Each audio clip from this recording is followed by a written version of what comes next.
All right, our following speaker has over 20 years of experience in the field of cybersecurity and networking.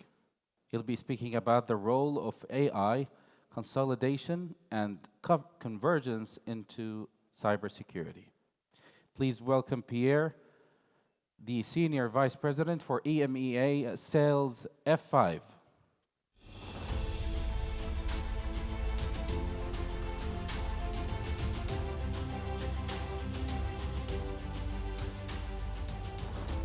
Salam alaikum, and thank you very much. I have not been augmented with artificial intelligence, so my Arabic is very poor. I apologize for this, and I will do this in English. Thank you very much for having me. The topic of the day is extremely exciting, what the impact of artificial intelligence on cybersecurity will be. I had planned to give you a few examples, but I think our friend at Google did a very good job at this, so I will not repeat what he said, but just make it in one sentence. We see today the impact of artificial intelligence on the sophistication and the speed and the volume of attacks that we need to defend against. So that's kind of the bad news about artificial intelligence. The good news is, and our friend at Google explained it as well, we will be able to use artificial intelligence ourselves to protect ourselves, defend our IT systems, etc.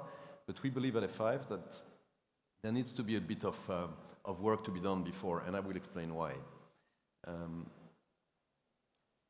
This is probably a picture you can relate to. This is probably what your IT architecture looks like today. So your users are, whether they are employees working from home, customers working from any kind of devices, or partners connecting to your system, they connect to your IT system, your applications in any possible ways. The big change driven by cloud adoption, and it will only be more of this when our Google friends open their site here in November, if I understand well. But you have Oracle, you have Ali Cloud today. Your applications don't reside in your data center only anymore, right? Where it was kind of easy to protect them.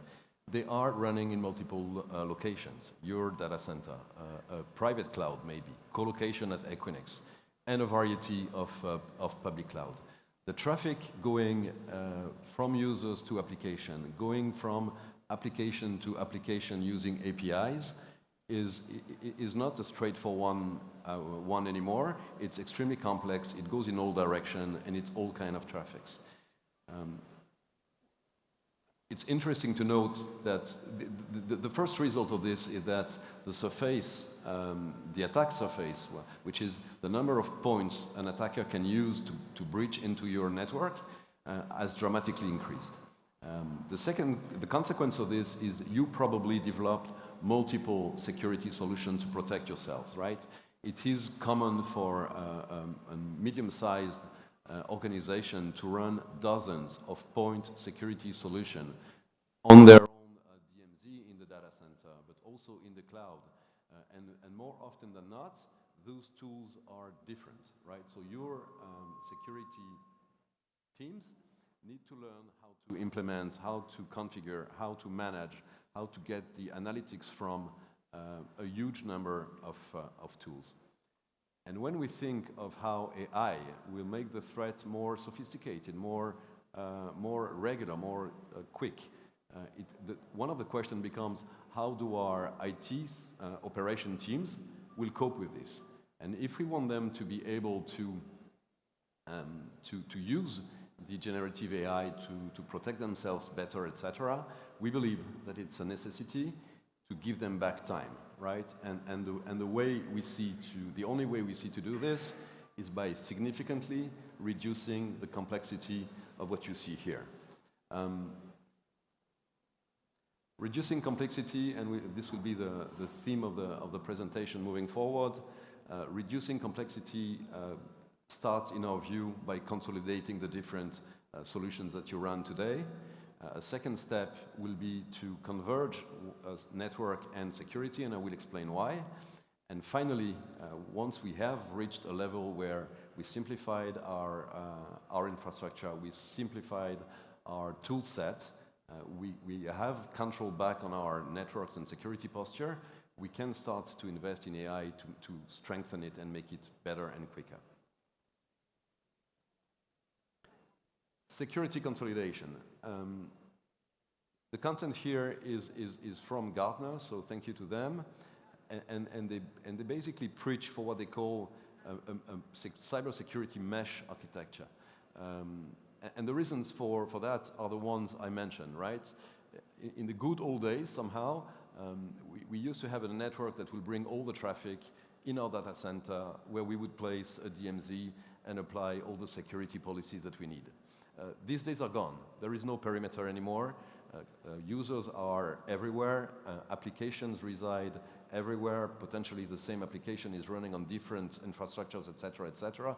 There is no more a single point where you can apply all security.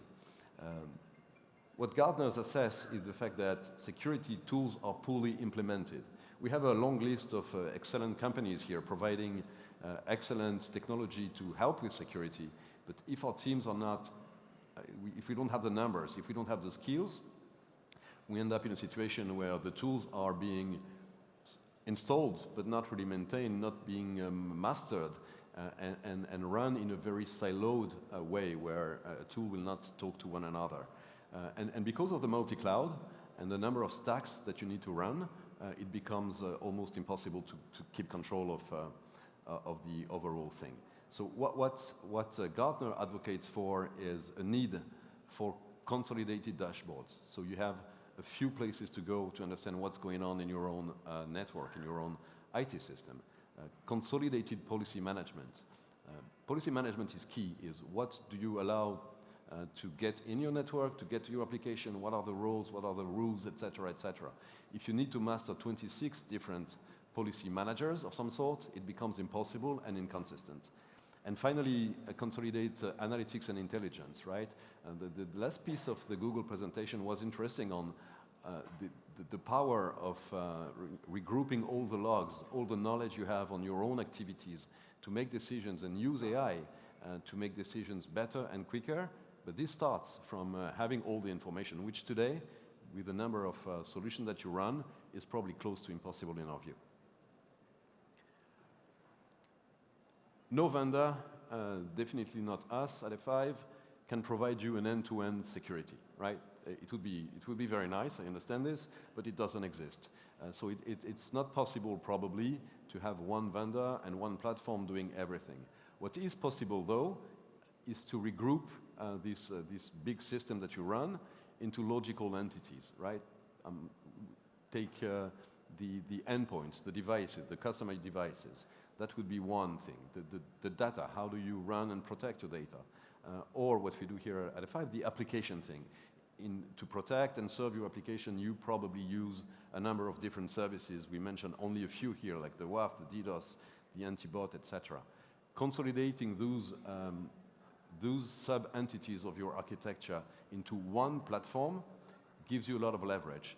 You end up running 5, 6 systems instead of 80, 70, 100, whatever you have today, and that gives you a lot of control back. You can train your teams. You can make the right decisions. You have a view on your dashboard. You have a view on your analytics, etc., etc. One quick word here: when you consider choosing a platform for the future, look at the API first. If we want to enjoy the kind of meta system to run your entire IT, you will need your different platforms to feed the information back to this supra entity, if you like, and allow artificial intelligence to grab the information, build the data set, so they can make the right educated decisions. So the message here is, as much as you can, regroup different functions that you have spread across multiple products, multiple solutions today, into a limited number of platforms. As the more limited, the better. And make sure that these solutions are API first, API native, so they can talk to one another, feedback into a higher level platform. Consolidating is, in our view, completely necessary. I didn't comment it, but Gartner says that 75% of the customers are actively pursuing a consolidation play to limit the number of security providers they work with. So we are all in the same boat here. And the good news is it can be done today, right? The platforms exist in all the different aspects, and it's a quick win that is available for all of us. The next step in our view would be to work on converging security and networking. And let me maybe elaborate a bit more on why. Again, as we said, there is not a single network anymore where at some point you can apply all the security services. You have all kind of flows going through your networks, all kind of networks, and there is no single point anymore where you can do security. So the logical thing to do would be to apply the security measures where you route your traffic, right? It's something we've been doing for networking for a long time. If you have your switches and your routers, sorry, excuse me, to manage your network traffic, then you probably apply network firewalling in those devices, because it makes sense. This is where the routing decision is made. You can secure this part of the traffic. You may have started to do the same with your access policies, right? Like you may have built SD-WAN to build a better connection between your users and your different resources that they use. It makes a lot of sense to use your SD-WAN platform to apply the access security policy or services that you need. Similarly, you can do the same with your applications, right? Your businesses are dependent on your applications. You need to route the traffic to the right server, to the right URL, etc., and you need to secure them. So it makes a lot of sense to apply the security procedures when you make a routing decisions. And this is how you can potentially do it. So you have different way of consolidating and converging. On the left-hand side is kind of a horizontal consolidation, which is better than nothing, okay? If you can have the same platform doing more services, then you have better skills at it, etc., it's good. It's good, but it's not as good as what we call the smarter approach, which is, again, look at your traffic, decide what kind of traffic it is, and regroup the routing of it, the management of the traffic itself, and the security. The win here is mostly on operations, right? If I'm trying to connect to any resources in my company, I don't really care to know if it's not possible because the network is down, because the SD-WAN is not working properly, because my VPN is down, my LDAP is not responding. I want access to my resources. So I would like to have a team in front of me that is responsible for this. They own the full thing. They own they have the responsibility for giving access to the users, to the resources they need, and not more, right?